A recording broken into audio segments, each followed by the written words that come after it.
আল্লাহ বলে নাফরমান বান্দা বলবে, আহা, আল্লাহ যদি আমারে দইরা জোর করে দুনিয়াতে হেদায়েত দিতেন, নামাজি বানায় দিতেন, সাপ দিয়া ফেরেশতা দিয়া বাধ্য করিয়া হইল, তাইলে তো আজকে আমিও মুত্তাকি হইতাম, জান্নাতি হইতাম, আজ তো আমি বেঁচে যাইতাম।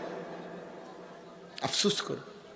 অথবা আল্লাহ বলে নাফরমান বান্দা বলবে, আল্লাহ ঠিক আছে, আমারে যদি আরেকবার দুনিয়ায় ফেরত পাঠাইতেন, তাইলে আমি সবগুলো নেক আমল করে নেককার হয়ে পুনরায় কবরে আসতাম। দেখেন না, আরেকবার পাঠান যায়নি। আল্লাহ তাআলা বলেন, হ্যাঁ বান্দা, আমি আল্লাহর পক্ষ থেকে আমার নিদর্শন, আমাকে মানার মতো, জাহান্নাম থেকে বাঁচার মতো, নেক আমল করার মতো, আখিরাত মনে করাবার মতো যাবতীয় উপকরণ আমি পাঠিয়েছিলাম। আমি নবী পাঠাইছি, আমি রাসূল পাঠাইছি, আমি আসমানি কিতাব পাঠাইছি, আমি সাহাবা পাঠাইছি।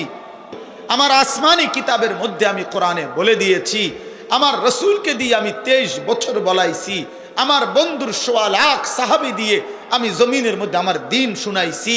যুগে যুগে পৃথিবীতে ঘূর্ণিঝড় হোক, মহামারী হোক, টর্নেডো হোক, করোনা হোক, পৃথিবীর যত কিছুই হয়েছে গেছে, আমি জমিন আলেম থেকে খালি করি নাই, কোরআন থেকে খালি করি নাই, মসজিদ থেকে খালি করি নাই।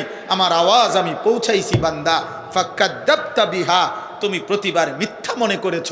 ওয়াস্তাকবারতা, নাফরমান সেদিন দুনিয়ায় অল্প কিছুক্ষণের কয়টা ভাত মাছ খাইয়া অহংকার গাদ্দারি করেছিলি।